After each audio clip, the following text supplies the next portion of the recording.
Okay. All right.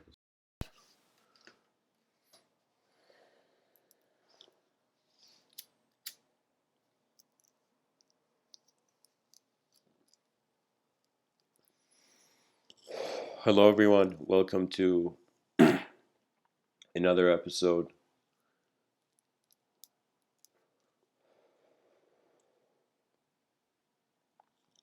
What is being looked at today is hidden fields of innovation behind our eyes. And so, in the subtitle, I've written Abstraction's Aim. And I would like to speak about how, in the story of human living, there comes a tiny bit of room for the imagination, at least to the self. You see, I ask myself, what is the human being? And I constantly had various thoughts on it, only to realize that it's as if it's like I am masking the moment in language due to its either vastness, unknown qualities, or inability to process. So what that means is, what does a person do who wants to eat something but the food is too big, so they break it down into pieces. They try to bring it and relate it to more of a reality that they can comprehend, at least. So if we consider that the mind of the human being, like the body, is seeking something, it has a sort of hunger. I find that the hunger of the mind is simply to know through experience.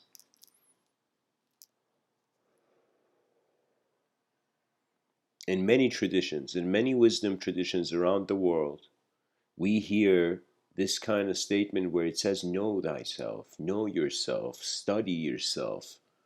And why is this being said? Why would a human being come and say, know yourself to you? Because there is more than what meets the eye of the moment. Every moment has a certain capacity of sight. The more people who enter that moment, the more active, living, conscious minds are in the field. The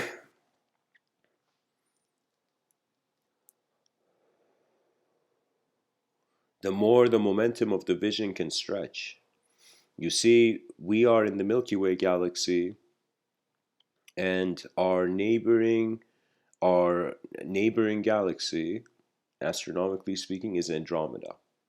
Now, in I don't know what it is, it's like a billion or trillion years, a very long time.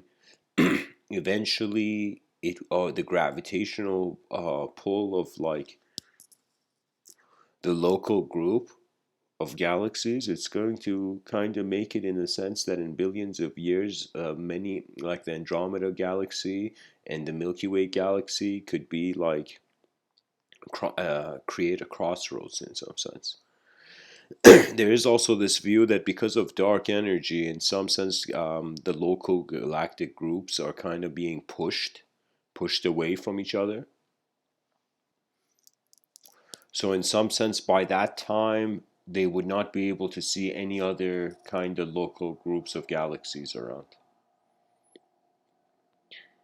Of course, these are scientific findings in the sense that kind of like a simpler way to explain it is that because of dark energy in certain pockets of I don't know, gravitation. I don't know what the exact term is, but it's another way of saying like a neighborhood of galaxies is separating from the neighborhood of another galaxy. So they will never be able to see each other as the universe expands. But in some sense, now it's in view. What it is the cosmic landscape is too big. What that means is every human being will perhaps be reacting in the moment to two sorts of subconscious phenomena.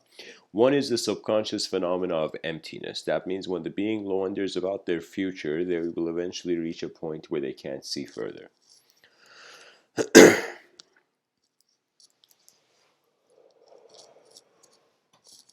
Now, the other path is, so you can say subconsciously the human being is reacting to an unavoidable, inevitable emptiness, but while it is alive, it is reacting to a potential infinity. That's the point, guys. To be honest, if we wanted to treat ourselves as atoms, life would be meaningless in an instant. There is something more here, and it's the narrative ability of a creature to explore itself, to explore its dimensions of being. I find something unique. At first, I thought everything was, the civilization was ahead of me. Look at the image our world gives. It first gave me the impression, oh man, everything is so much ahead. It's like, why do I need to even help something that is so ahead of me? I remember being intimidated by universities, when I was really young, you know. I was like, what is this? I came to realize that's where the universe should be taught. But the whole universe, its inner components, its outer components, the parts of life that are objectively visible, the parts of life that are subjectively visible, which get divided between every person's personal dimension. You see, on some level, yes, there is emptiness. Be loving and compassionate to every being because they're all freaking out in emptiness. Okay? But on the other hand, why is the opportunity of 8 billion minds on a planet? So for me, it's as if it's like consciousness has had a unique reemergence. Life is too fascinating, guys. We undervalue it, we forget it, we try to avoid it. But we're on a rock in the middle of nowhere now. Of course, on some level, yeah, intense levels of realistic fear come to the being, but at the same level, at the same time, incredible opportunities. It's as if like we are in the living game. It's as if Shakespeare realizing he's in one of his own plays. He'll be like, "What?" You know, and he'll realize the emergence of value from its universe. It's kind of fascinating. You can say we are not a supercomputer, but if many human beings were efficiently through speech and the advancement of communication and the evolution of language in the future kind of could communicate, if networks, it's as if the thing is, I find two people who meet, any human beings, this abides. It's pretty much any creature, but other animals don't speak through language. Their body language is more important, you know. So wait, for example, when I'm in nature and I sit down and sometimes an animal comes near, like there was a time where I was giving this talk and a bird came and sat like on a bed, like beside on a bench. It just stood there for a second gazing, and for a second it just stood there. And I remember I was giving this talk in the UK, and I remember seeing this bird, and for a moment I realized it's as if man's speech is not to just show image, it is to harmonize with nature. There is something incredible that what we feel we are is an engagement of an image. We have, just like we're still as primitive as those tribes that colored paint on their face. We're just doing it with more sophisticated language and in suits, you know? So for me, reality is, of course, it's something that we cannot push it. Of course, you can't force reality. It's like you can't force a tree to grow faster. It's just that you abide by the conditions of nature, and hopefully your result continues efficiently.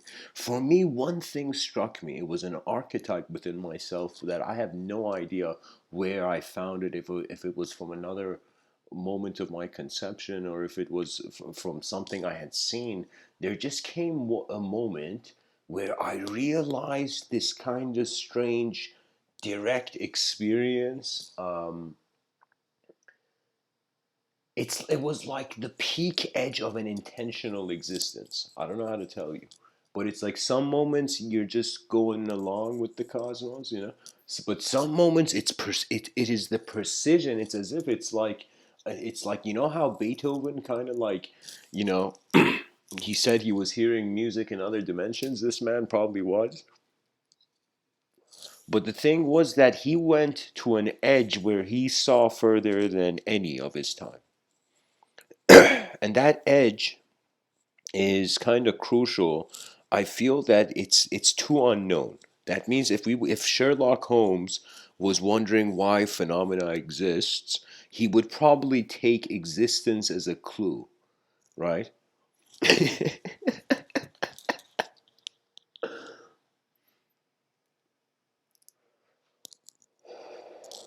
to be honest, I have noticed that communication requires a navigation of the concept in focus and the navigation of the context, which is what the concept has focused on. You see, reality, I find, becomes rhythmic at some point. In our conscious waking states, these are attempts. So they say 1/3 of the life the person is asleep, literally sleeping, like at 1/3. Imagine it's going to just basic tasks, and it's like 1/3 the person is like in a conscious state where they can really look at things. And really, what defines you? This took me a while to understand, but I don't know where I got this idea. I feel it has ancient roots. I think it comes from maybe even Japanese culture or ancient Indian culture, but it's this idea that at least the archetype of the male of a man, right? The archetype of a man, or any, you can, in some sense, just like, because we're living in such a big world nowadays, it's like take the ideas as they come. But what I'm saying, it's like there can be a moment in this life where you look at phenomena and there's trust, and you look at phenomena and there's distrust.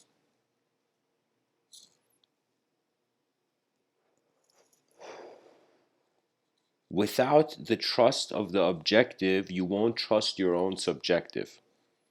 What that means is, unless there is proof, you will not consider. That's the kind of atmosphere of our times in 2019. It's as if an alien comes, we're gonna be like, prove yourself to us. The alien's gonna be like, excuse me? The extraterrestrial is gonna be like, these guys want me to prove myself to them? Don't they see me here? And we're like, no, you could be an optical illusion, da da da da da. You know? And we'll piss off, future contact. What it is I'm realizing we are, as human beings, able to navigate in a state of mind that is singular, and a state of mind that is multidimensional, and a state of mind that is this ever present witness. That means you might not believe it, but your attention is not something that can turn off.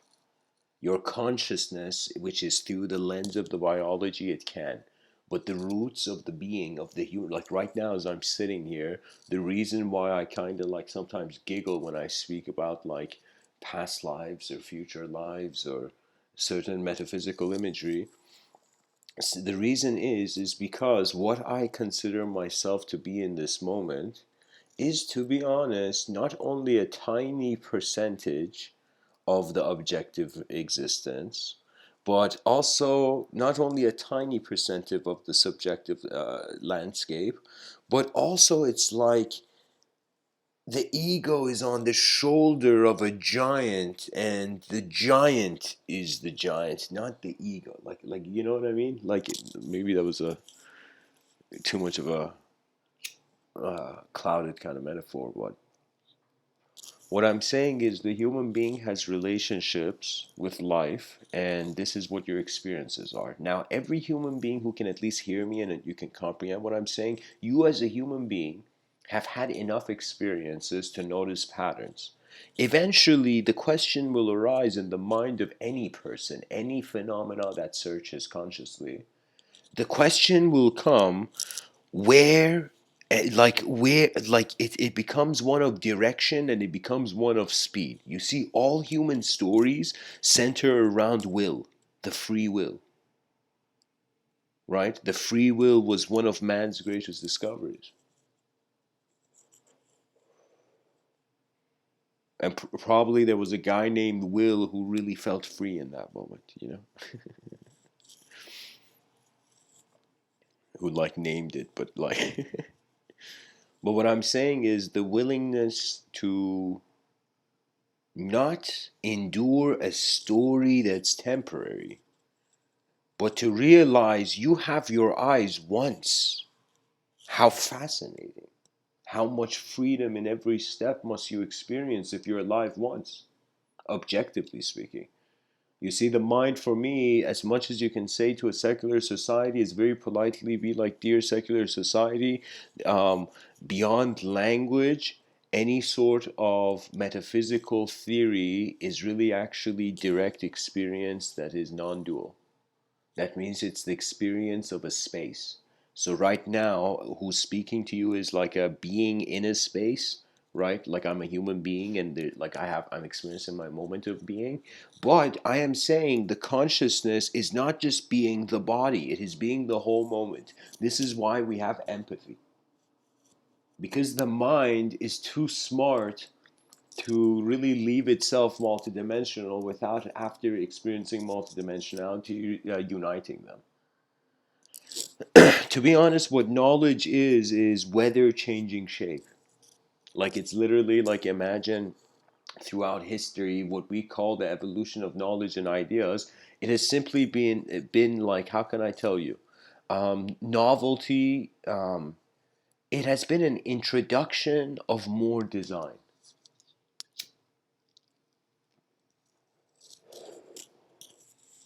Usually, people who hear the idea of the universal designer, they think it's something like I'm speaking about, like a religious god. It's what I might mean by the universal designer is that it's as if a part of the universe has kind of opened its eyes and is noticing its design and is wondering about the relationship of its design with its environment, and then soon realizing that its environment is limited to its experience. So what that means is, really, when we are enter the world in accordance to the first wave of information that defines us, we have to break free from ourselves to see beyond ourselves. Lao Tzu kind of said this well, where he said, um, "You must let go of who you are now to become who you were always meant to," something like that. So, what does he mean? Just take that concept in. That means even me right now giving this talk, I have to let go of whatever emotion I have in accordance to an image. I noticed that this life, ever since, it was like a strange stage. This is why those who have the will to serve, and when I say serve, I mean nowadays people are like, service, man, you calling me low, you know. But back in the day, service was the most honorable thing. And what it meant was, after a point of a civilization serving the objective dimension of itself, it would eventually come to the subjective realm. And right now, Mr. Within is saying we are alive in a moment in history where there is a transformation with a subtler relationship with language. It's as if human beings are realizing they don't have to just stare at a thought their whole life. Do you know? Like, I understand the value of certain sacred texts, but I also understand that who are those sacred texts written for? They're written for the future that is new. So for me, I think all designers, like a designer is a being who can observe reality simply as consciousness and design. There's no emotion, no story, no complex plot to the cosmos. It's simply on a design level. And then, as one becomes content on a design level, then the designs animate. So you can say, I won't speak like all the words that I'm saying. The reason I'm saying is because it forms as a sort of image, and then I continue. The mind is fascinating. Something I didn't realize was that, like, if I tell you right now, in wherever you are, just grab an object that's around you. It could be your phone, it could be anything, just any object. Just grab it. Now hold that object in your hand and just look at that object and realize you didn't have to prepare, train for years to just pick up that object. It had become an instant of intent.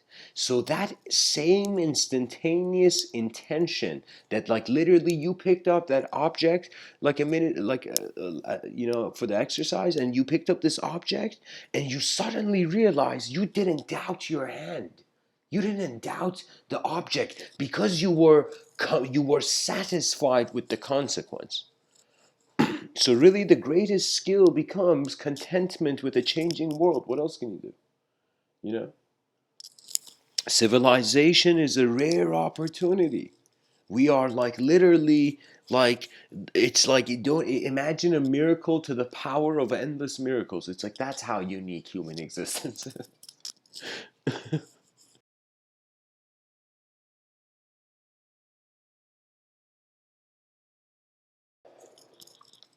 So, these hidden fields of innovation behind the eyes, I find they don't arise just because a person wants to do an action. I don't think you do something well just because you want to do it.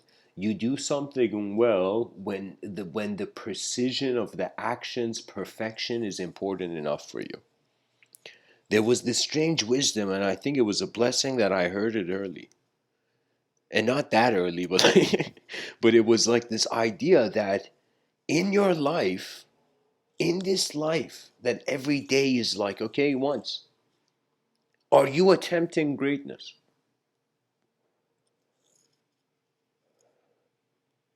Do you feel you're allowed greatness? I feel that there is so many strange systems, narratives. It's like, think of it this way: the mind is a narrative generating machine. When it gets tired of generating its own narratives, it wants to hold on to other narratives. Okay, other stories. It's like the mind eats stories. It's strange. I'm speaking about it in a really futuristic way, but what I mean is that language is a sort of, we are in a symbiosis with a technology. That means it's like, don't worry, before man integrates with computers, he has already integrated with language. We can see the result of our language being the result of our brains connecting to a machine.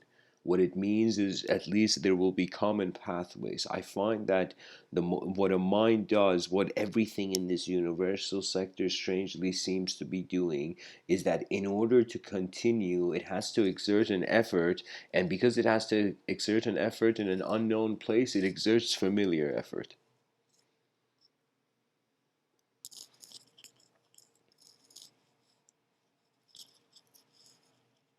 Eventually one will live in a world where they realize the freedom of language. It's like, why would they give you freedom of speech if you didn't have a freedom of your attention to be on anything?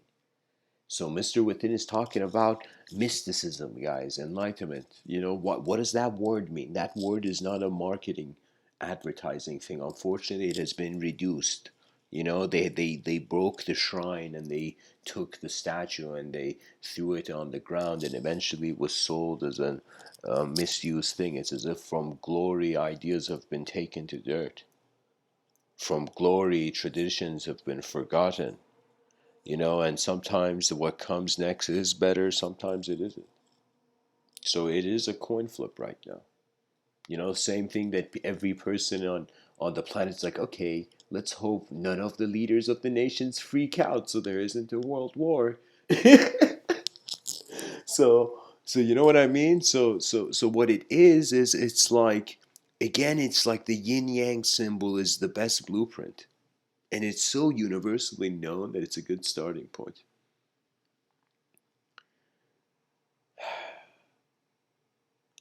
The inner universe can be, the inner realm, subjective realm, can be geometric. What I mean by geometric is geometry is not always just about the shape.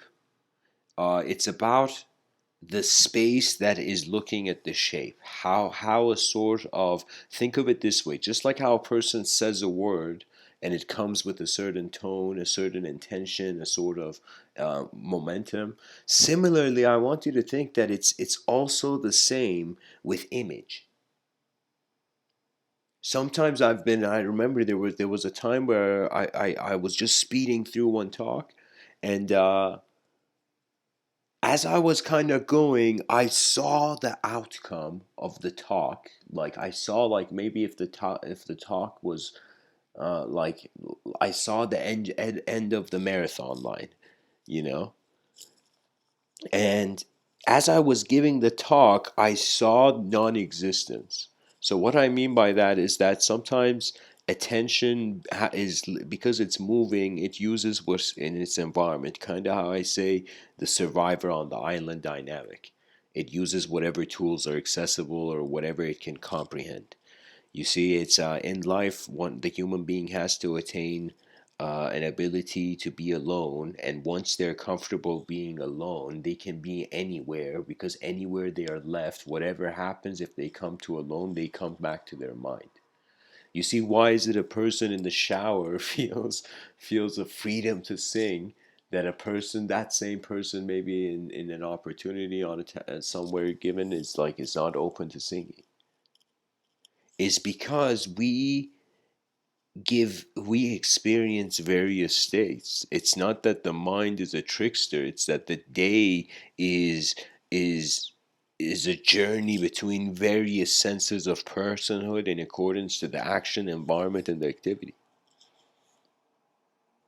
That means there was a quote I remember writing in my philosophies and my writings that it was as if like it was a strange question I asked myself. And this question was like I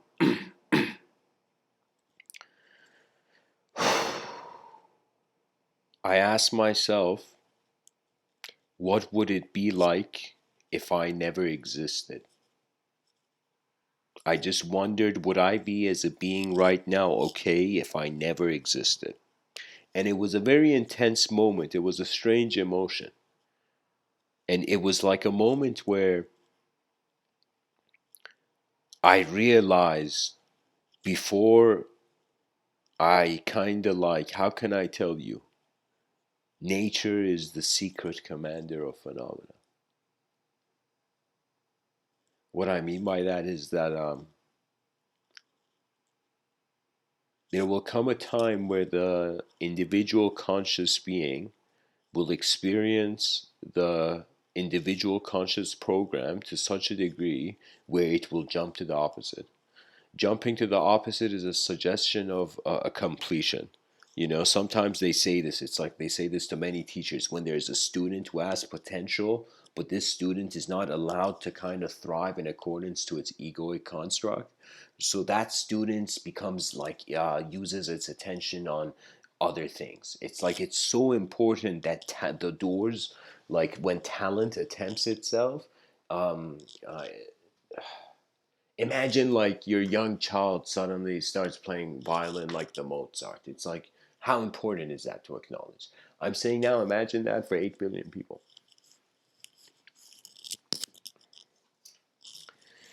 These hidden fields of innovation, in my writing, they have kind of been inner films. When I say inner films, it means that it's not like there's a memory alone. It's not just like memories in space. It's memories with a certain momentum and a sort of rhythm.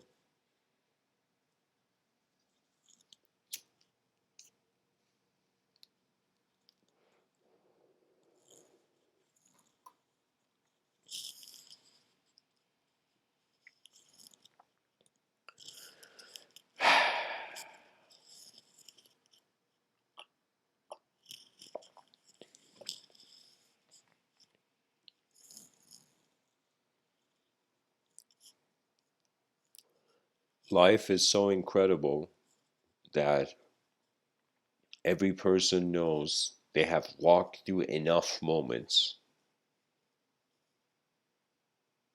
to simply know that the honest self is the moment. How many laps around the sun does it take to realize why light is in your eyes?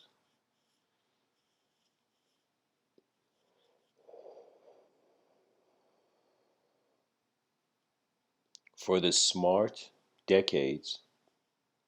For the intelligent, a year. And for the wise, it had already begun. When you become a human being where your mind becomes your ally. It's kind of this kind of strange, you can say Native American relationship that existed with nature, where there were certain cultures. I'm not saying all.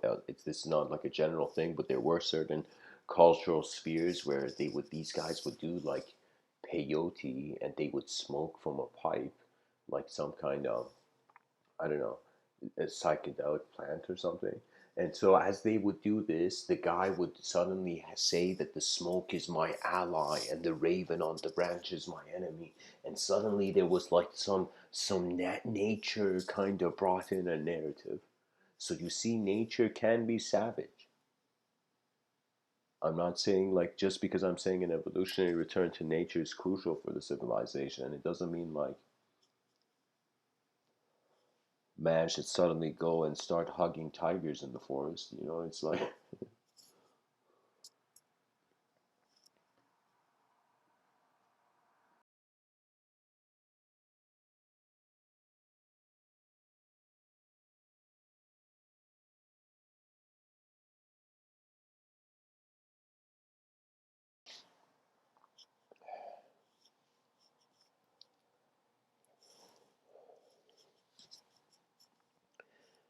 I think it is an opportunity of conscious wakefulness to appreciate design. I think what you appreciate, you subconsciously care for, so you learn from. You see, the attention of the human being eventually gets fragmented. So, what does that mean? I'll give you an example. Imagine, like, you're in one room and your friend goes to, let's say, the store and comes back or something. So that whole distance, okay, it's as if while I'm in the room, I'm aware somebody has gone to the store and it takes around that much time for them to get there, and it's like based on how much time they take there, they'll come back. So what is the regular time of arrival realistically? You know, so like there's that kind of thought. But what I'm saying is I'm having that whole thought while being in the first room. So what it is it's as if the mind is fragmented. My attention is like watching TV, and then another part of my attention is considering something. You know, that this is why I say that there is a chance that for many people who are doing unique things on this planet, that their experience of the moment is very multidimensional. And what that means is it's like not only their past is speaking to them, not only their future is speaking to them, but the present is roaring because novelty is arriving. And novelty really means that it's a kind of purification of the soul when the eyes open again. Do you know how many days I've kind of had dialogues with this cosmos? It's like I feel my whole life I've been kind of like, you know, singing poetry for emptiness, you know.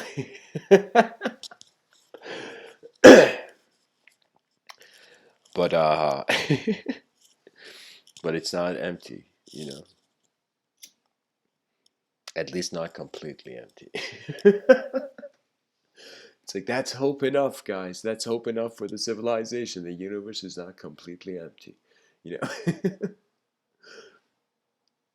Because it'd be hilarious, guys. It'd be some sort of kind of cosmic, I think, error if there wasn't consciousness. There was so all these unique designs are exist not to be seen. Do you know what I mean? It's like the cosmos has design, so that design can be acknowledged. So I think this is kind of like a very unique kind of, you can say, theory of another world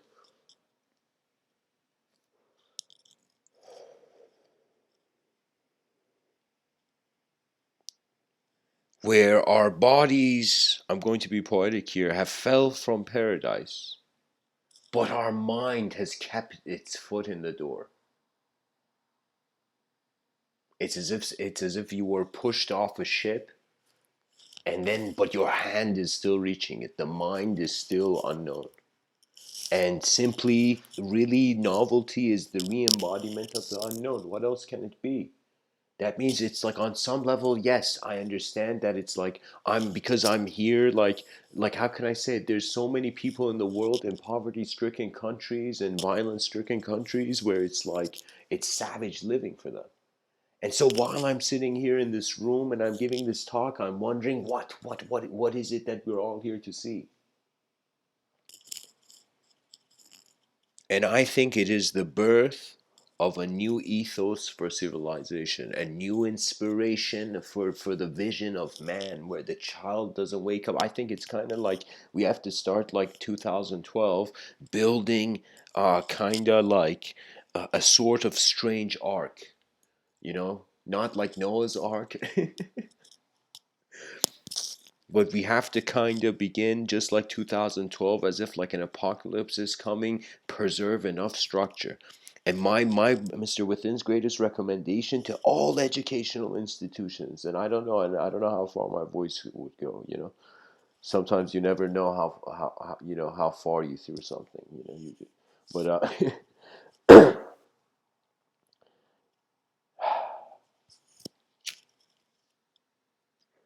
when all educational systems realize that there should come this immediate action to have all branches of all academic endeavors, all the branches of knowledge have to come down to the same trunk, and the trunk, it is a necessity to be the human body. That means we have to simplify the pathways to vision. That's what knowledge is, by the way, guys. I'm going to tell you. It's vision. It's subjective vision. That's knowledge, you know? So you learn something if you look at that thing and there's a story there that can pop up. That's how you learn things.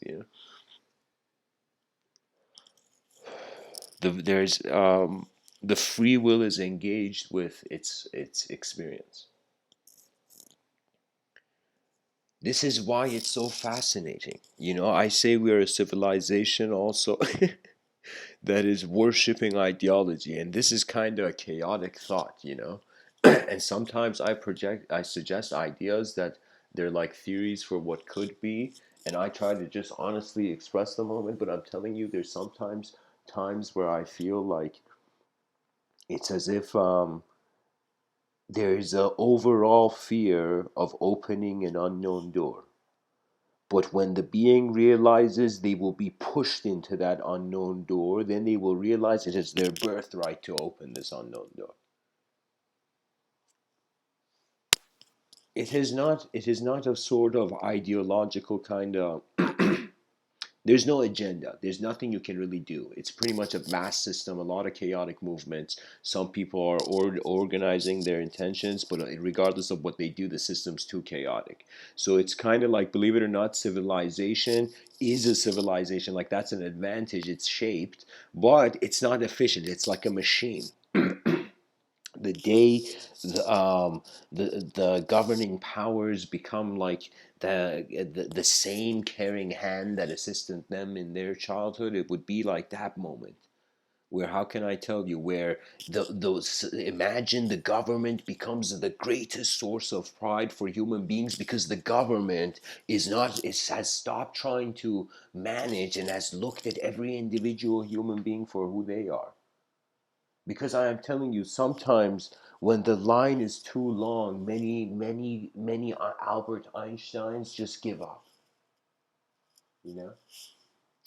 But when you realize there's no other choice, what is the best thing that a human being can do on this planet? Sure, objective activity, yes. Now, let's say you did objective activity and you got tired. What's the next best activity? And you'll realize it is envisionment, really. So these hidden fields of innovation are ways where attention is navigating through various imagery like a glass orb. So believe it or not, when I speak, there's also, at least I'm trying to kind of communicate how I subjectively feel, because like when I say there's a subjective realm, this subjective realm has information in it, but the information may not be recognizable. What does that mean? That means like, two people could be hanging out in a coffee shop, and suddenly out of nowhere, one of them thinks of ancient Egyptian hieroglyphs. It has nothing to do with anything in the moment, but it is suddenly just like, as if like the mind has many dimensions of processing. It's like deep. It's like, how can I tell you?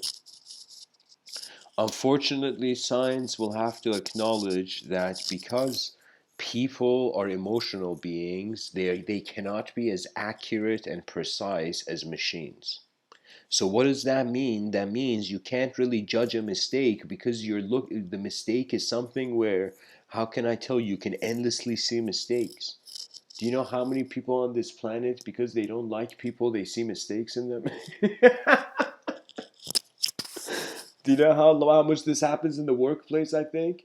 It's kind of like um, a jungle of Jungian archetypes, like all those employees in a fast food chain.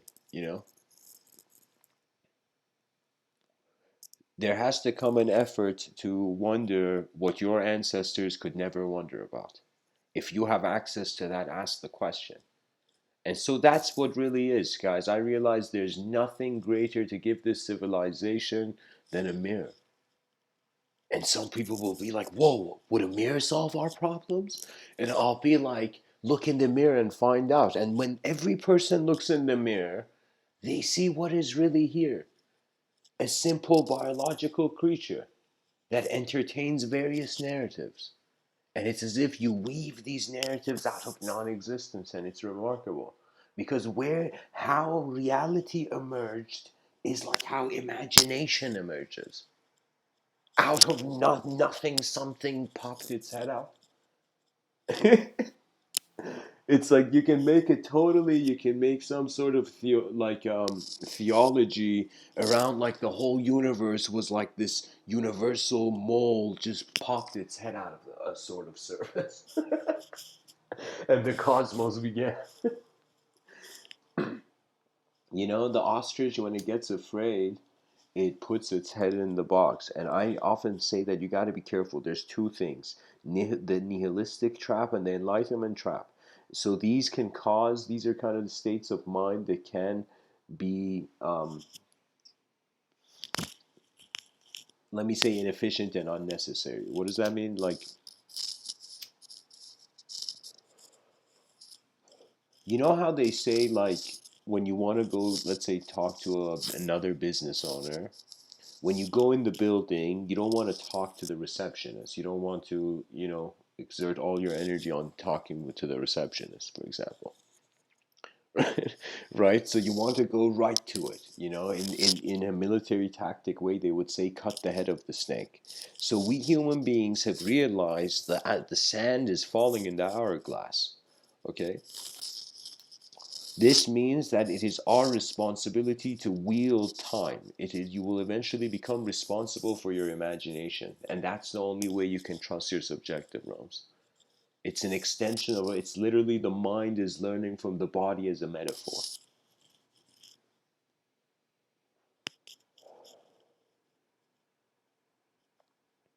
Without the body, the metaphysical is meaningless. Life is really simulations where meaning is centering and orbiting around the same thing. I believe subjectively we can also see galaxies, our thoughts as galactic clusters. What that means is there's certain moments where I have certain thoughts aligned, and it's as if like, whoa, is this what it feels like to have the planets aligned? So what I mean is, like, it's kind of fascinating, but when you first, like, just imagine this: the being finds an honest world to live in, they immediately realize it's intelligent to be your honest self. There's less attention going to nonsense. As the person retreats to their own space, that means a space that belonged to you existentially before you had any egoic archetype. When the person returns into that simple state, now here is where Mr. Within is saying, sorry guys, I just feel I gotta direct it here, that it's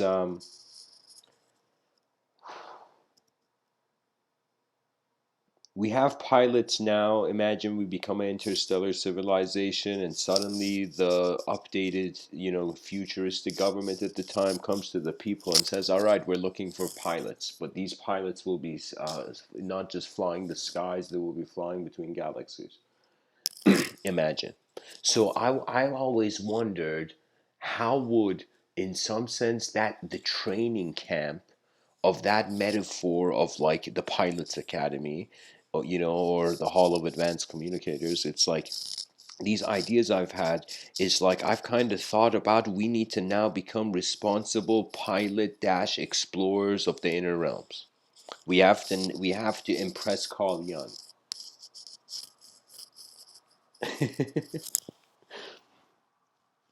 We have to impress Carl Jung on such a level where Friedrich Nietzsche is like, oh my God, God is still alive.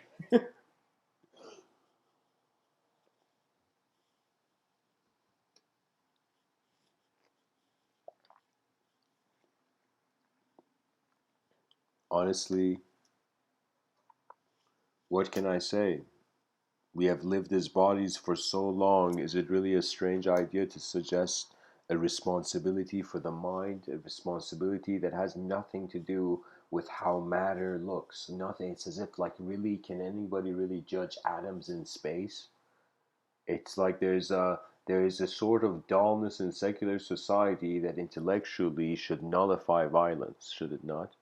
Just the hollowness of life makes you feel everything can be broken easily, right? So that makes you life sensitive. So what that means is like nature is one of those things where you have to assume layers of safety over it.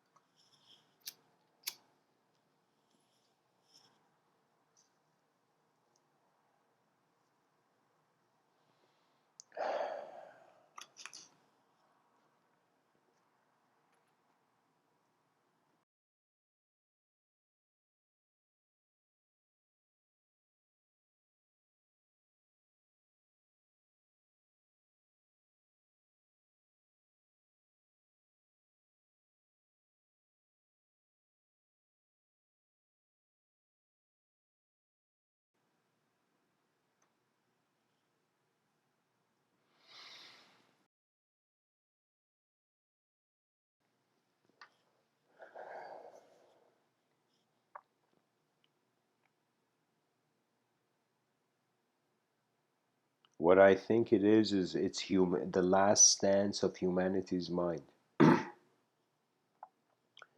The world will change, and that's unavoidable. But what the free will can do while it's here is contribute to the evolution of a collective system. And what that means is there has to come levels of sacrifice of your inner reality for the outer reality. That means you have to stop judging. You have to prioritize something in front of your eyes that is more important than what is behind your eyes. Because I'm telling you, it's like um, civilization is a very complex place, and that's what makes it interesting. The more complex the problem, the more magnificent the solution. So never in your life, when you have more problems, think about you're about to get a great gift. You're about to solve all these problems at once. And I have this, guys, I'm telling you, this is something that every human being can do. Literally in any moment, in any challenge that karmically arises in the moment, just sit down and do nothing and just think about the moment as if you entered the moment anew.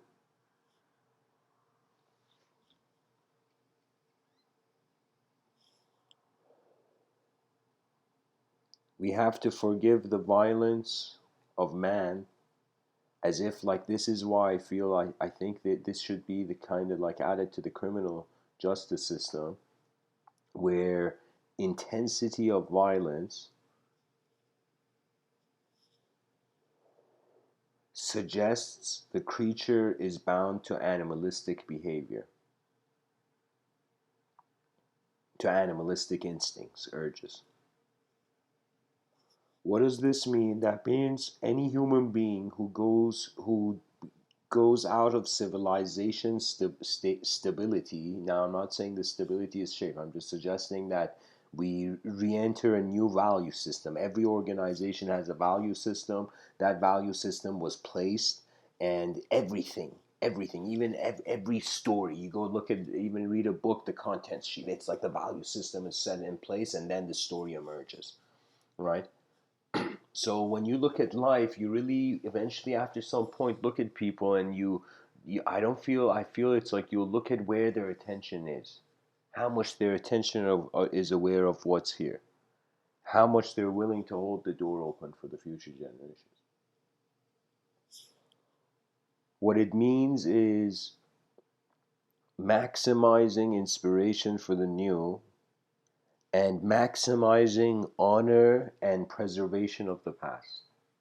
So we are that strange civilization, like the yin yang symbol, where a part of us is advancing beyond our dreams and a part of us is trying to hold on to our past reality. And it's pretty much an act. It's an activity in a conscious moment. To find contentment with your moment is like, what greater teaching can there be? If you know a greater teaching, tell me.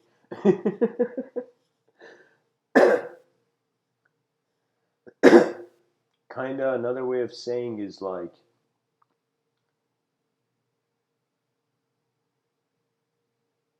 this, you are being this intelligent being. You're being an intelligent being right now.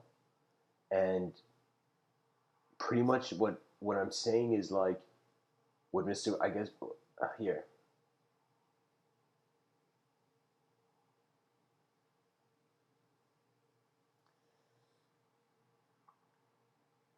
endless relationships with subjective realm can be made.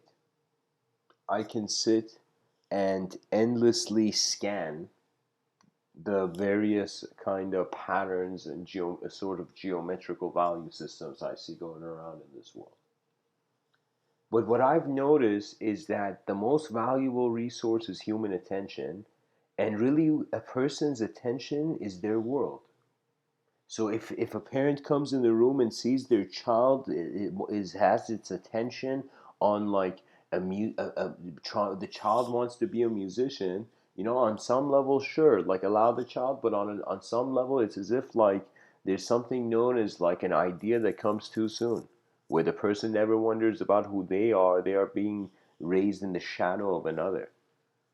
Really, what it comes down to is realize the inventor's sphere is truly tapped at the what once the being is completely. It's as if novelty bows like a samurai to you. Sorry, emptiness bows like a samurai to you. What I what I mean by that is the effort is accepted, the moment is trusted, and your eyes are their own leader, and that's it. And the moment is here. And because it's here, ultimate freedom to do whatever, but at the same time, because there's various systems too, we also preserve those systems, but because at the same time we can see beyond those systems, what comes down to is like eventually acknowledging we're 8 billion tourists in an unknown world. And really it's the experience of the tourists that need to be preserved, because the human mind is the rarest thing, the rarest resource you can find on this planet. And a mind, this is something I just personally, it's just like, I don't want to say I have a disgust for, but I have an incredibly, like, as if I want to, like, push something away with a breeze. And this idea that anything a robot can do, a human being shouldn't. So, like, anyways, that's something for another talk to explain. Unfortunately, it'll be a mystery, what I mean by that in this talk. But what I'm saying is like, really, the heart is beating and the attention is somewhere, and where it's at, it seeks to extract value in accordance to past experiences, eventually realizing the past and future are a present phenomena in the present. That means if I ask you, imagine the truth was about to be given to you. Now, if somebody before giving you truth asked you, hey man, where are you getting this truth? Where? Do you understand that people are looking for internal truths externally? It's like some gifts, believe it or not, it's like your eyes awaken from the dream. That's the best gift.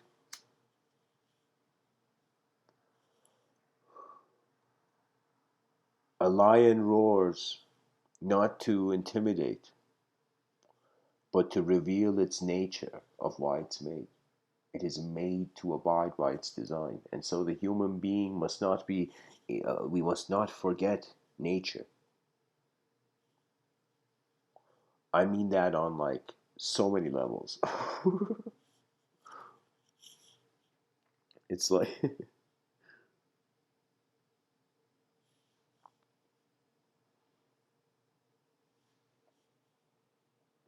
I remember in the movie Gladiator, there's a deleted scene where I don't know how many people have seen this scene in the film Gladiator, where it's at the beginning where Maximus is by a river before he goes into the battlefield, and he's just looking at how peaceful nature is, and suddenly a bird comes and lands on a branch beside him, and he just stares at the bird and he smiles, and it's as if it was a sign from nature that it's like it's gonna go well, right? And he marches there in the battlefield with a confidence. It's like, oh my God, is this guy's confidence from another galaxy?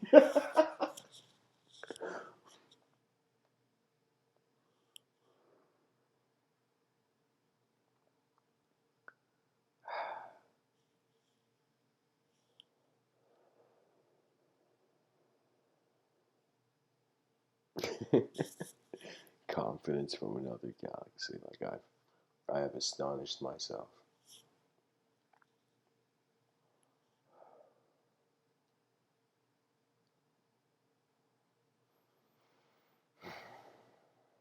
What is the purpose of imagination? I guess this question must also be acknowledged. Well, really, imagination appears strangely as where the counterculture of the society would exist. So what that means is imagination is what else the world could be. But reality is what is here now to see. So on some level, reality is an image, but imagination is like a rhythm, is a wave. One is a particle, one is a wave.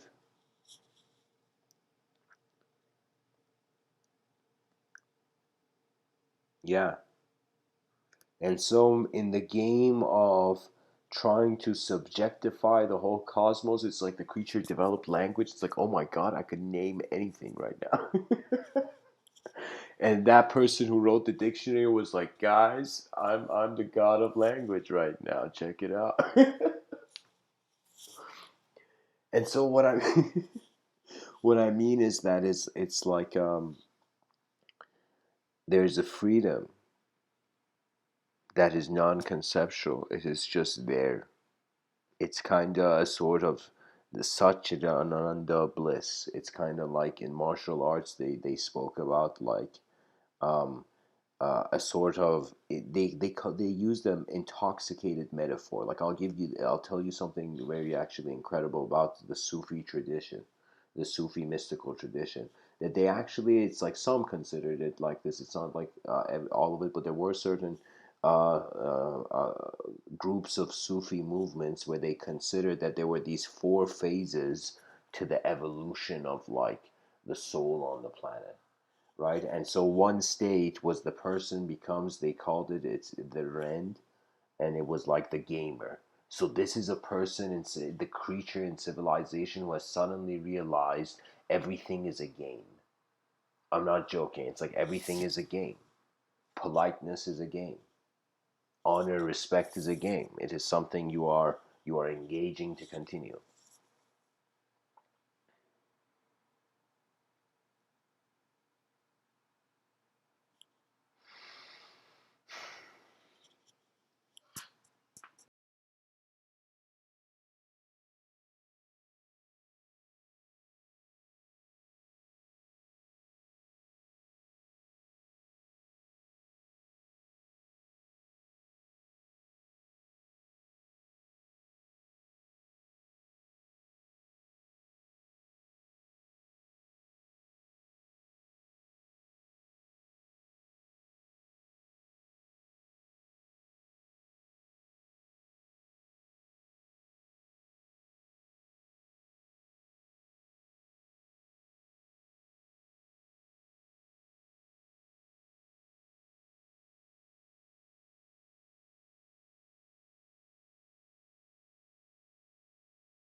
Sorry, guys. I need an intermission there.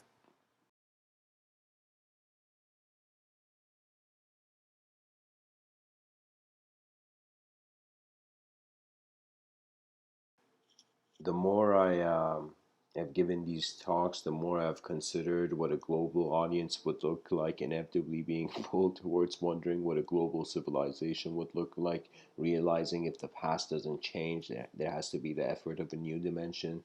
You know, if the past can change, the past can enter the new dimension. Right? If the past doesn't want to change, it's as if you respect the older simulation by keeping it there, and like an onion, like another simulation arises, right? So it's as if I have noticed, it's as if like I've spoken to certain religious people, and I've noticed like it's as if their mind doesn't want the philosophical constitution of of like the moment to be wondered about, right? So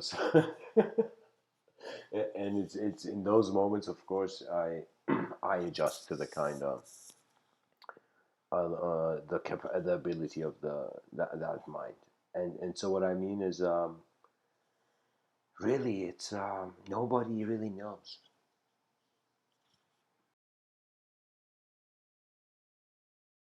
But there's design. There's design here.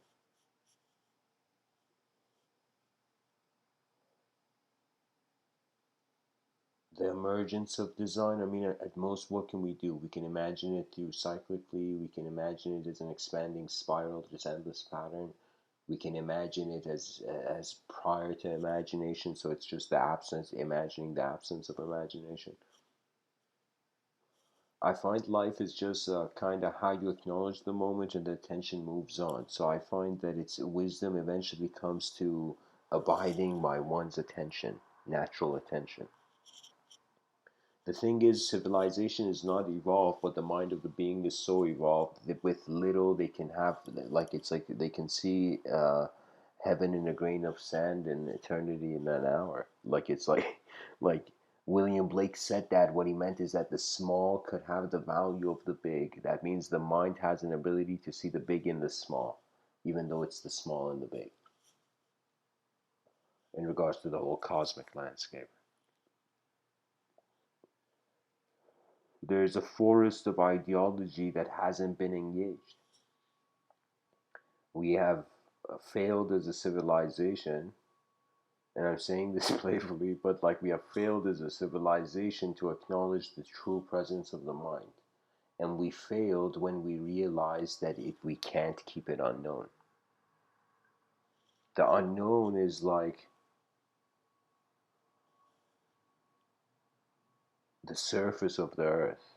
It's the surface of knowledge. Without the unknown, knowledge can't stand. And knowledge that feels it has conquered the unknown tends to experience itself as a belief challenging the test of time. So if a system doesn't update, of course, the environment is going to eventually, through time, be a force against it. So it's kind of like if the person doesn't adjust to the environment, like what can you do?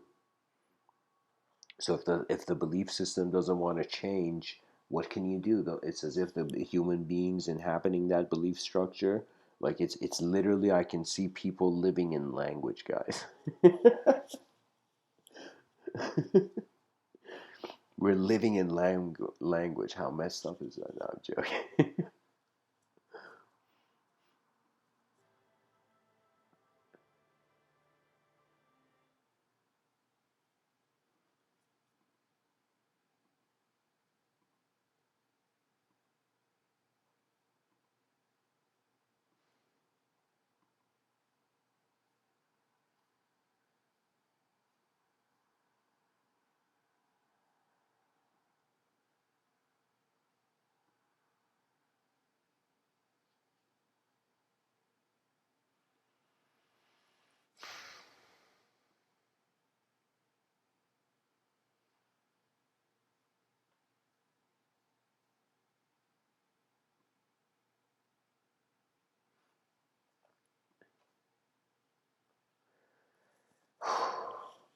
Okay, guys, sorry about that. I'm just selecting the song. Like I listen to music while I give these talks. Um,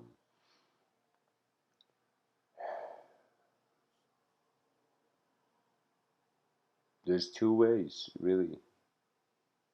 One, you're not in the ultimate state, so you have to endlessly try to get there. Two, you are in the ultimate state, but you don't know you're there, so you still are trying to get there. And the third is you are in the ultimate state and you have always known. So what does that mean? That means the purity of free will to be an allowance of its own expression.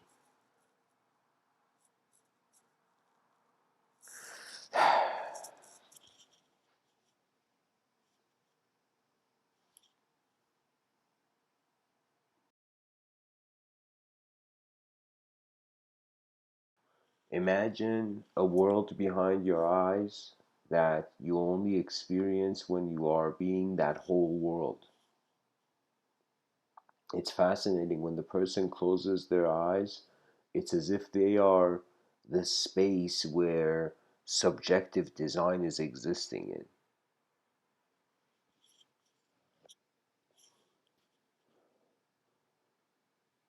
Like it's kind of like an action. We can't say imagination doesn't exist because it is an engagement. It's an inspiration of some sort. Like the unknown has a very powerful kind of influence on what is known. So if you notice in society, like there's the story of the Tower of Babylon. I believe it's a biblical story. It comes to us from Christian wisdom, but it's in this story, humanity was united under one language. They built this tower towards the gods. They want to be on the level of the gods. The gods see this. They're like, no way. And the gods make human beings speak different languages. And in the moment human beings speak different languages, they can't build this tower anymore. So I find that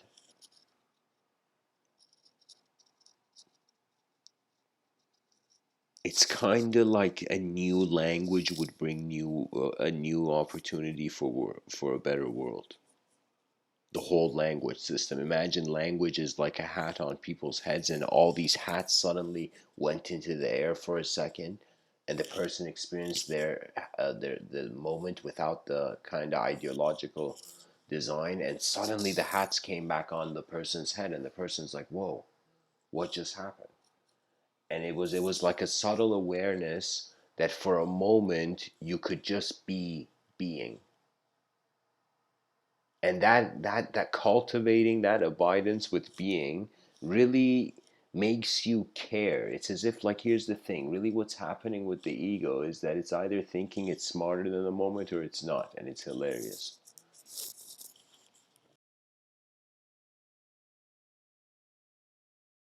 Another way of saying that the ego feels it can be seen or it can't be seen.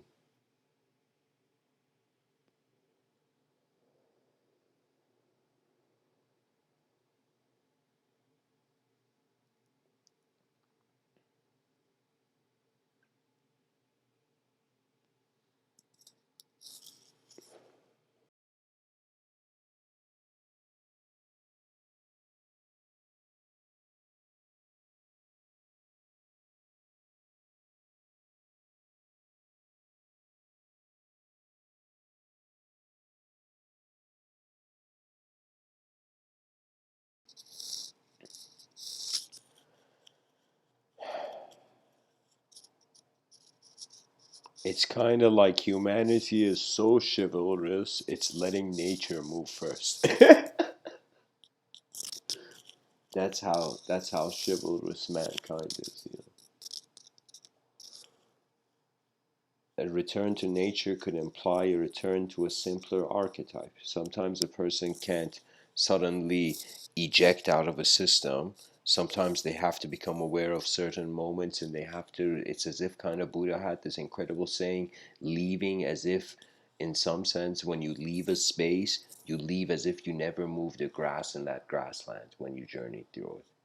So what does that mean? That's mindfulness of space. So what does that mean is I don't know how many people I wouldn't consider it feng shui or anything like that, but I in every room and building I have entered, it's as if I have not entered that building unless I understood what the space. Do you know? And in every room of every gathering, every experience of a society and civilization I've had, all of them,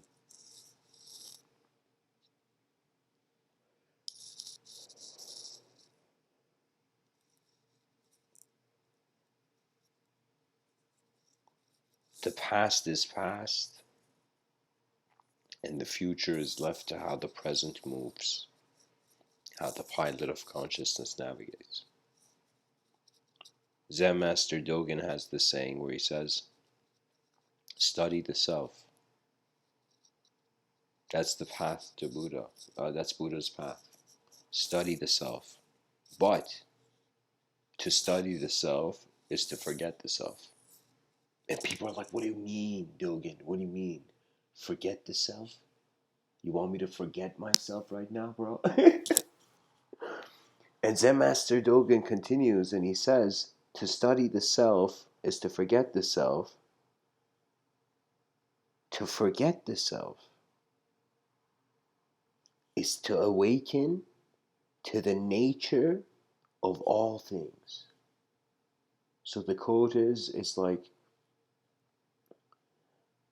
to walk in Buddha's path, study the self. Study the self. To study the self is to forget the self. To forget the self is to awaken to the nature of all things. We can say that's a rough version of it, but like the aim of abstraction. If I ask you, why does your creativity exist for you? Would you say it's just the weather of the day, or would you say there's a significance you can see? You know, the wise man realizes that kind of, again, survivor in the island scenario when it comes to exploring really the advancement of the mind in accordance to communication. So really, because the story of man, of the human being, is as a character in a world, this character really, what it has as an individual being is speed, and it has direction. So it can experience various intensities of speed, where that's where our emotions come in, the how fast our thoughts move kind of suggest our emotions. An example of this is like loss is a sudden switching of the thought. It's as if the instantaneous flip of the thought, you know? But also finding something is important.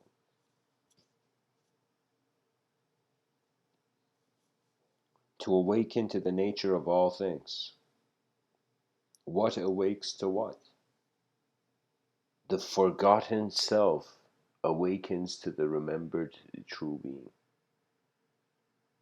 This doesn't mean archetypal integration. Like, you know, that's kind of like, we don't want to kind of make this too much of a theosophical kind of race in the void. Like, some designs, it's like sometimes the human being has a choice. If your attention goes to what feels balanced to you, reality has more of a balanced outcome. It's strange, but it's like it's not just survival of the fittest, it's survival of the most aware. But now the most aware requires to be you. The world is being spoon-fed to the future generations as a story, and Mr. Within is just saying, like, what kind of story? It's kind of like, for how long we want to shelter the eyes of the species from a realization that regardless of all its ideologies and thoughts and everything that was ever written, it is still standing in space. And there's something magnificent, that it's as if when I realize the planet is an empty space, I suddenly realize it's like, what is there to fear? I think the planet is spinning around itself because it's joyous. The planet is kind of like um, getting a full tan.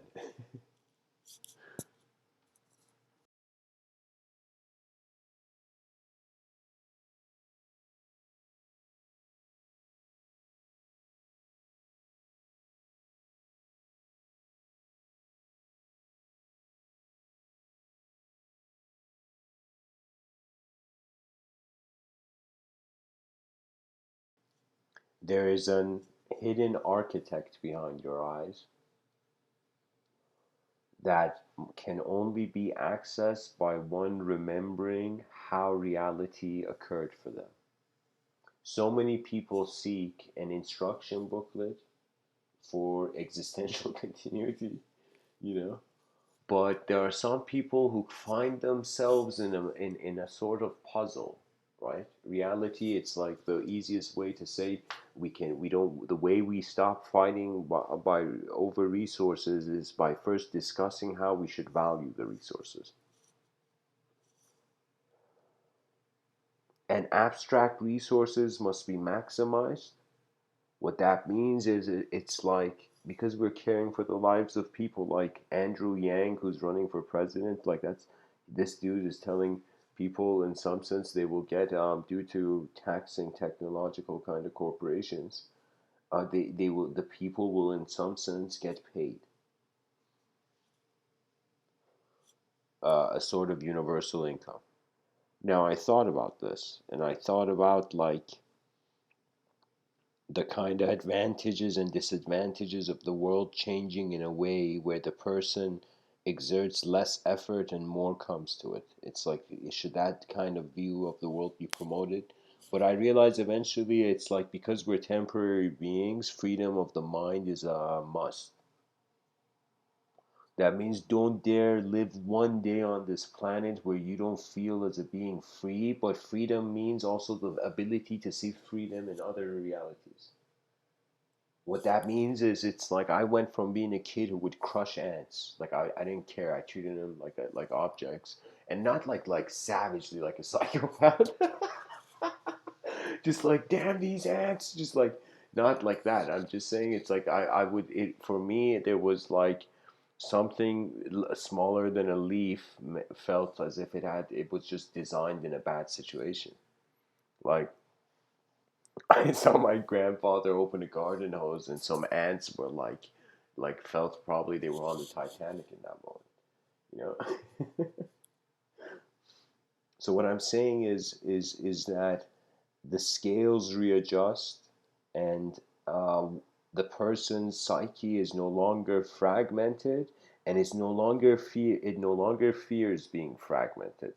It's pretty much it's like we want to just the same metaphor we're using for people driving higher advanced views on psychology will be treating the ideological realm as a sort of vehicle of allowing like kind of like it'll be like helping the person manage their imagination. So what I mean by that is like civilization has to have patience, right? All wisdom traditions say you got to be patient. And why is patience like the alter? Even in Chinese martial arts, like the kid has to come to some sort of contentment, and then whoa, he's suddenly all the skills unlock.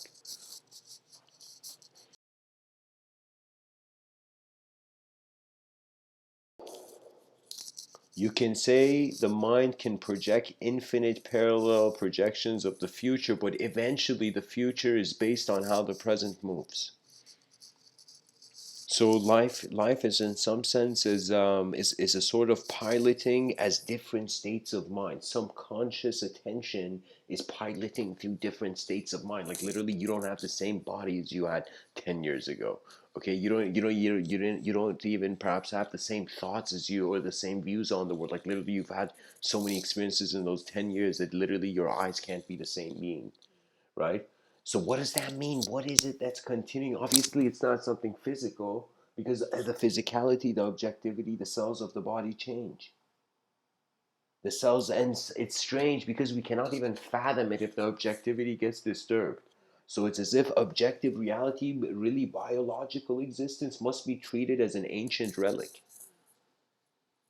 Do you know? So there should be a level of not just human rights, but human respect, like extra. It's like incredibly exaggerated human respect in society will give freedom to the weak and the strong in the same streets. Archetypal freedom. What does that mean? That means an archetype. Like imagine, like I'll tell you, imagine the archetype of two couples going on like a double date or something. You know. Like in that archetype it's like both are trying to project their own realities and with similar stories, friends kind of trying to relate their stories and whatnot. And what I'm saying is like it's like creatures existing through time, performance through that archetype, and meaning it's oh god, I can't speak.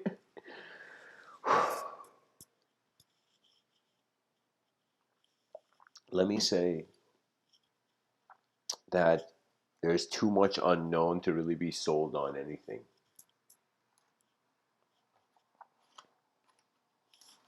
The wise don't hold on to much, but they care for everything. That's why. It's kind of like there's this Sufi story I have to say, and I'll get I totally like I gotta so many ideas I gotta say in this moment.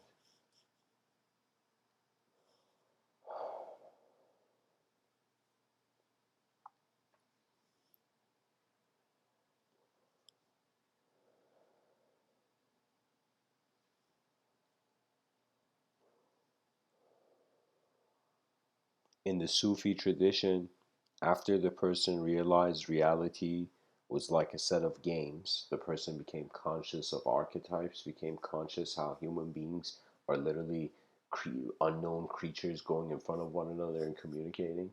And that unknown potential is literally another way of saying AKA soul, their consciousness or whatever, you know, like an X factor if you want to get too technical about it, unknown X factor.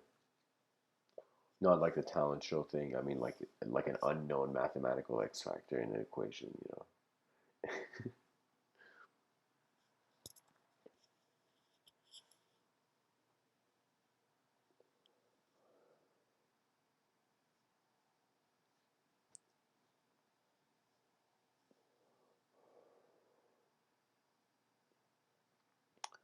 there was the ego breaker. The person suddenly snapped out of this reality being this constant competitive game, and suddenly realized that there's more than an individually conscious self. So, in other words, being aware of the presence of your being. And then they said there was this other state after this. So first it was the game. What do you call it? The gamer, the ego breaker, and then the third was the crazies. Now the crazies was hilarious because this was a human being who went beyond the dualistic framework of thought. So whatever they experienced seemed to them or appeared to them as something beyond beyond the limits of language. It felt it was like otherworldly. So they would come and suggest certain ideologies, and people would be like, "Yo, man, that's crazy." So imagine something like that. It was dialogue that was trying to jump too ahead of its time.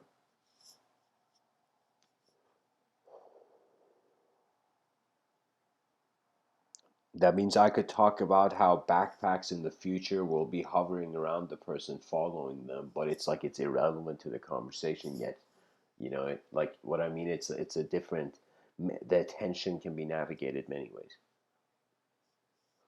It revolves around intent and importance. We are literally by the internet has allowed us to kind of develop a sort of we won't be a universal mind. It's like we're not all connected and we're all our own individual beings, but we see similar things, similar patterns, similar geometric patterns.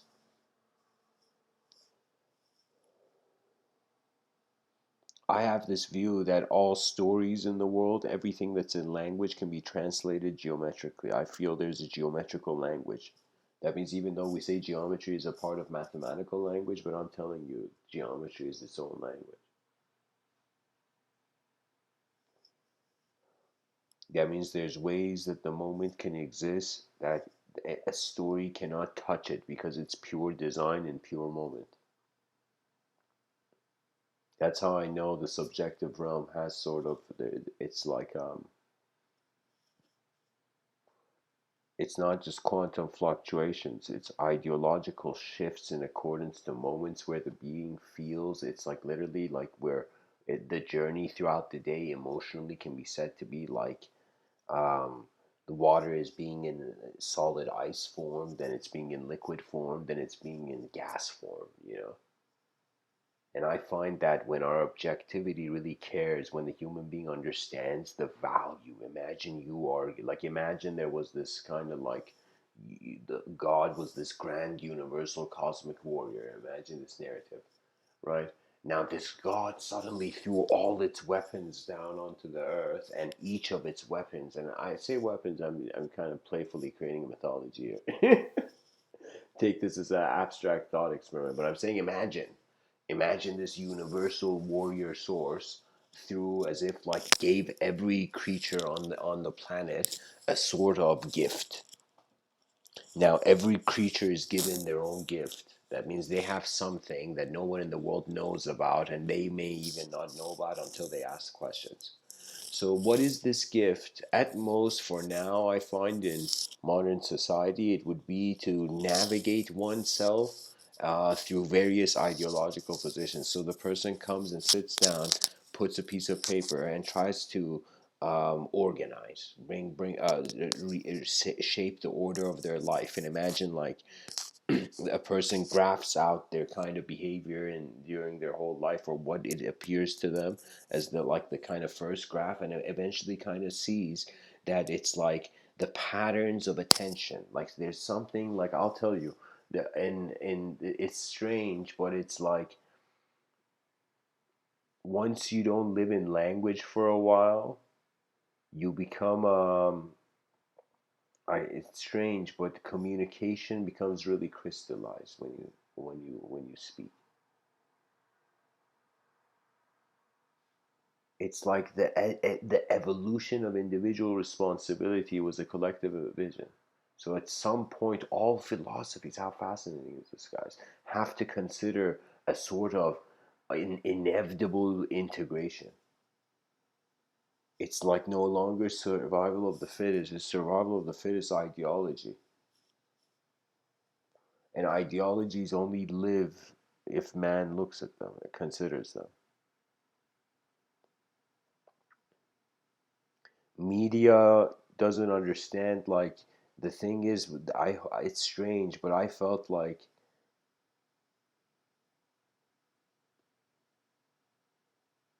media has gone to sci-fi too soon, forgetting the world that's here. Entertainment is um it's cruel on some level, but it's like, imagine like the person orders a popcorn and gains a taste, but then what's a greater taste? It's like the mind watching a film. And when the person watches that film, it's as if they get access to certain designs, but eventually they'll realize it's like the whole time they could have also paid attention to their own eyes, right? So this is why I'm saying eventually external wisdom ultimately is a mirror, you know? It's like really any person can like give a person a mirror as a gift and be like, contemplate yourself, you know. The contemplate yourself movement, people are just gifting mirrors everywhere all over the planet, you know. Contemplate yourself.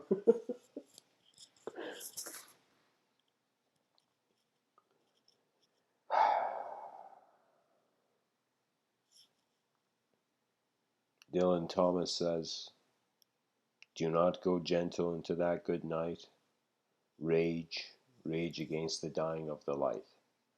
That means at some point in the moment there comes an ultimate kind of confrontation where the person realizes change happens.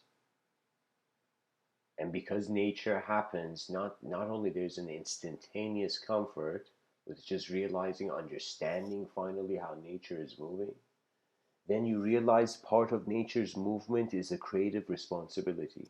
So right now in 2019, it's not really like we can't get cyber. We can kind of plant the seeds for cyberspace cultures to come in the next kind of like the next 200 years. There's going to be like insane kind of technological cultures, right? Cyberspace is a way of saying kind of like the mind of man is becoming more digital, you know.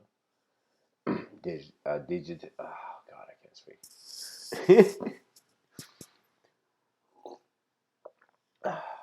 More digitally kind of like focused.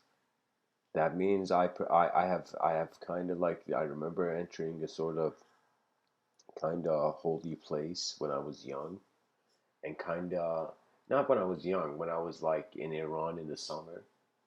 And when I was there, there was a moment where I realized I have no expectation of what I've already confronted. So, what happens ultimately is that we return to the realization it's the observer's position. So beyond the archetypes, what's moving, that part of nature, which I say is beyond the language threshold truly, which is like an attributeless mind, which like the Yoga Patanjali Sutras suggested, like was like a glass orb moving around many colored surfaces.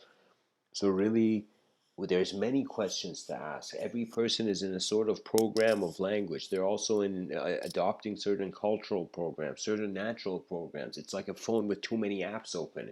It's like how can people even function as normal citizens? I don't understand.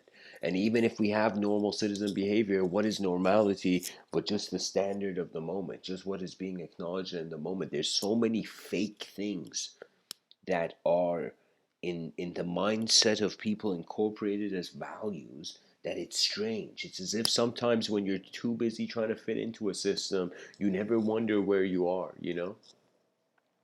I have a twin brother. I consider him to be the greatest novelist on earth, I think. But he inspired me to kind of write a narrative. He's written many stories about the animal kingdom. So he kind of inspired me to write one of my own. And it was kind of like I suddenly wondered. It's like we have this black sheep. Like imagine if like so. How can I say? You gotta understand. I live the life of a writer too. You know, that means I'm constantly engaged with story design. You know.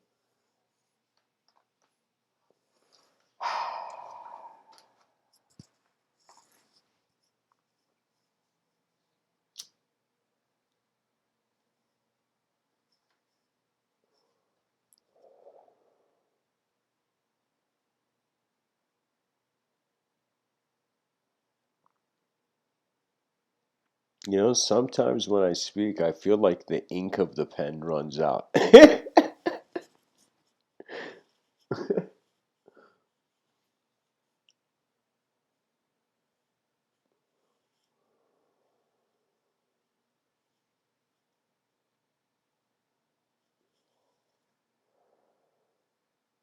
Anyways, guys, I feel I should end the talk here. Pretty much my whole intent with the whole talk was the species needs to become completely have a new approach with language. We have to realize we're free beyond our thoughts. We can get ideologically possessed. Literally, you can live in thoughts for a long time. So what's being suggested is wonder about the inner architect. The inner architect is a suggestion that there's some part of you that is like an observer ultimately from the beginning of the existence. And there's a part of you that is ultimately a kind of biological program of conscious unconscious movement. So one has to kind of start adjusting and acquainting and appreciating the biological design and think of it this way: your mind is suddenly the intention of a sort of I say like we are the memories of starlight. Like so what I mean by that is like your eyes are like reality.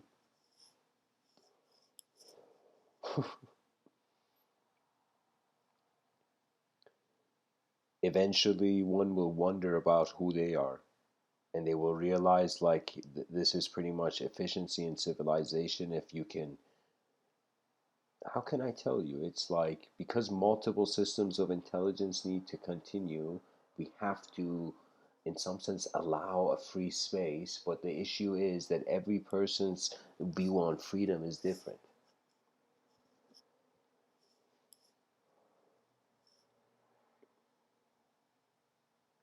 The simplest, most compassionate, and least costly act seems to be the most efficient.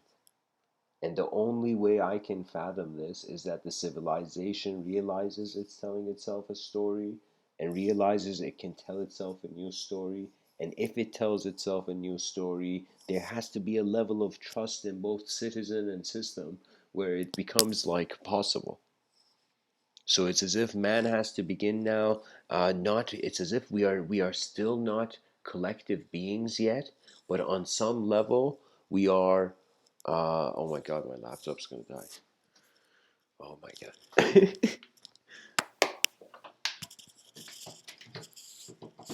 There we go. Sorry guys, technically I saved the life of this live stream. Right?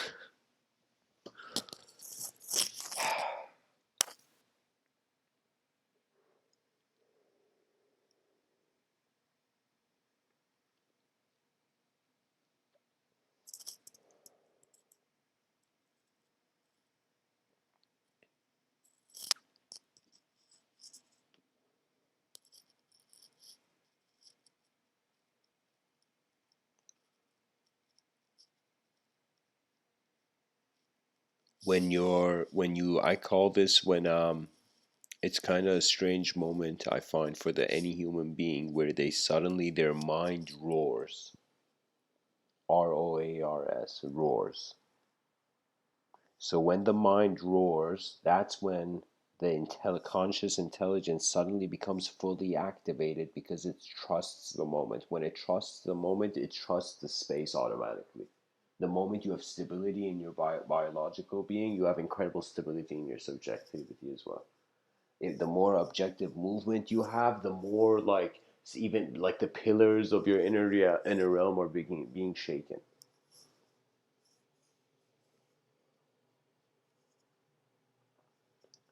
Writing is a great way to study your own intelligence as a human being who has a temporary, evolved, evolutionary opportunity to do so. Like literally, it took us 4 billion years to be able to kind of ask these questions.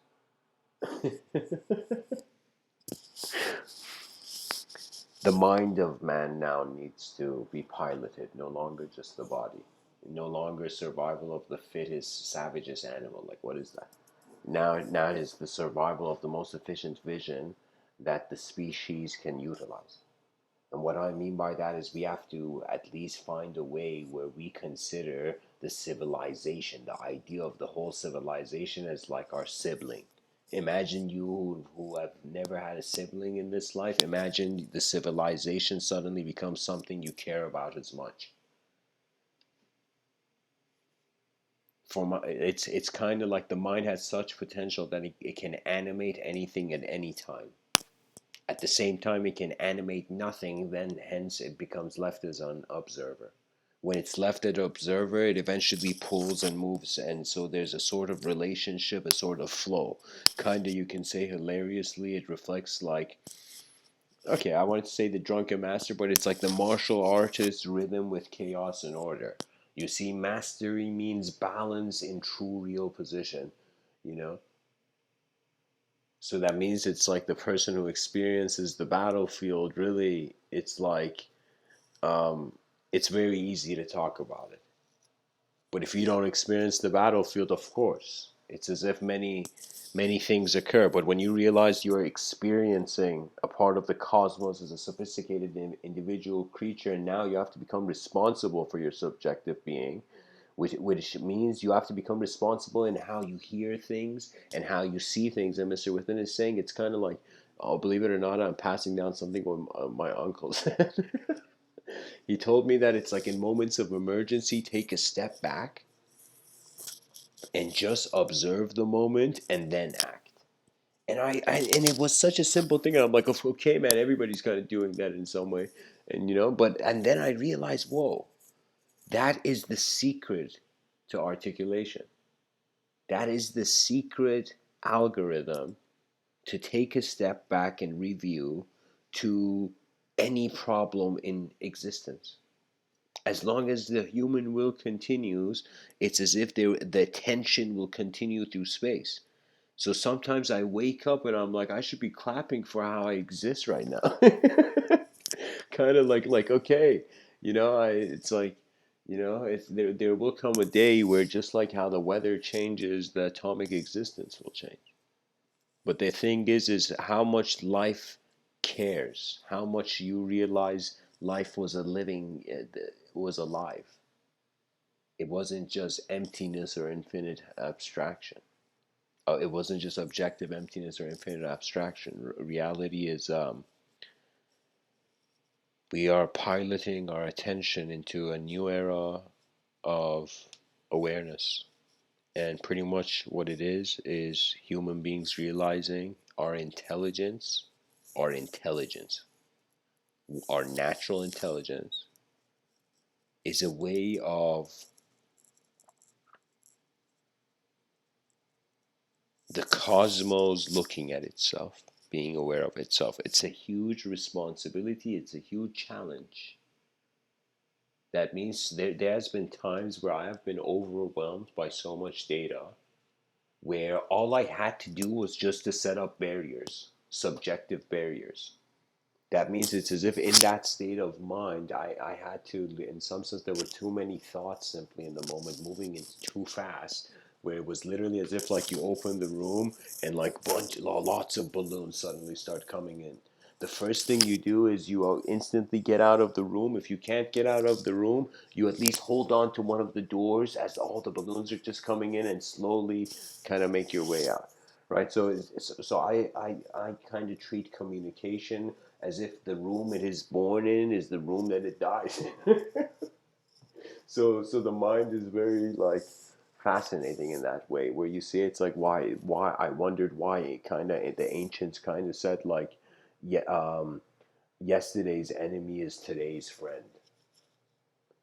And then I realized because change it really changes everything. To be honest, it's really the integrity we have as conscious beings is how well we're still standing tomorrow. You know.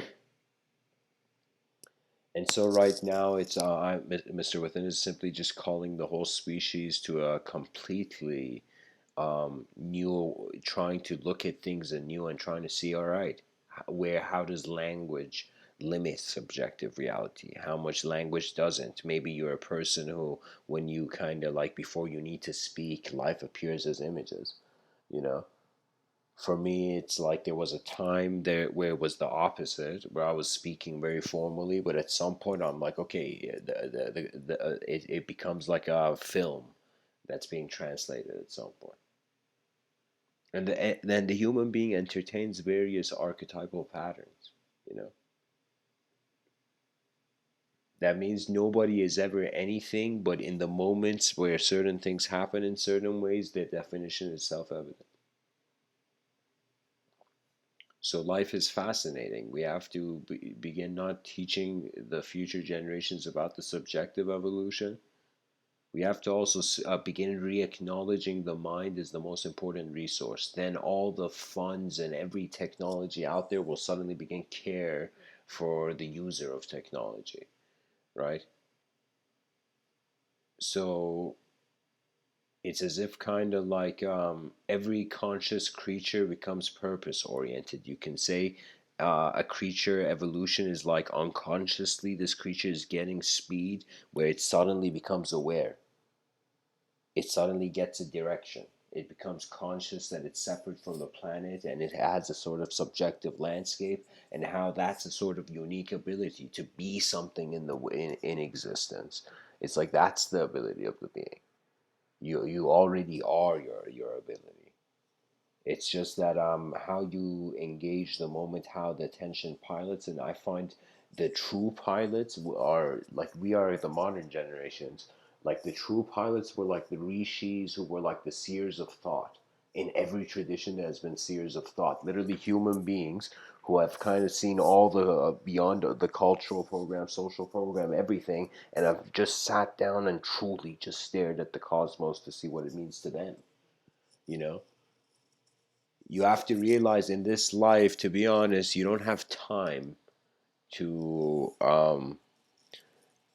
you don't have time to wait for something to change. Really, it's about like really somebody sitting on a chair and the guy's waiting for a savior. It's like, sure, man, but just try getting up from the chair. And so it's an instantaneous effort into a completely new ability to see the moment. Fearless we are. Much blessings and namaste.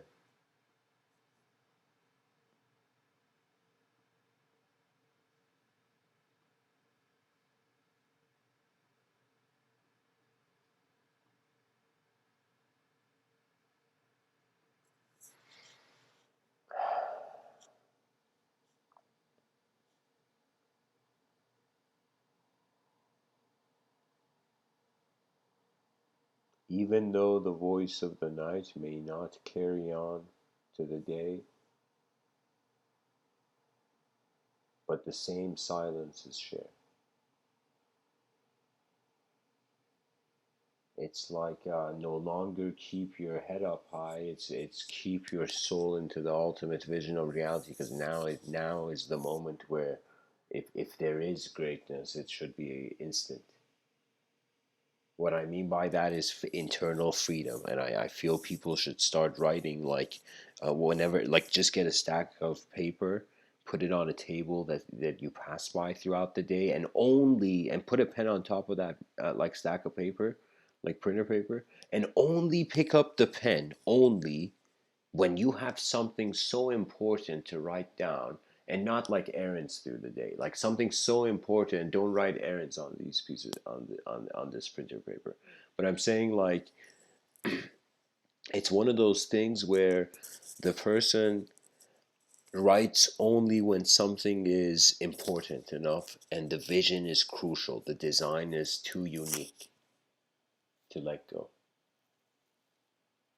and those are the words that make it. So many thoughts come and go, which I can't even communicate because they're sometimes simultaneous, like. But anyways, guys, thanks for tuning in. I hope this talk was helpful.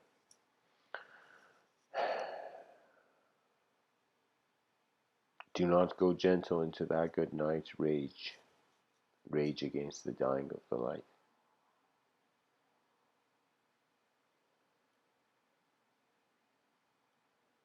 The eyes of humanity remain all open, the greatest bliss.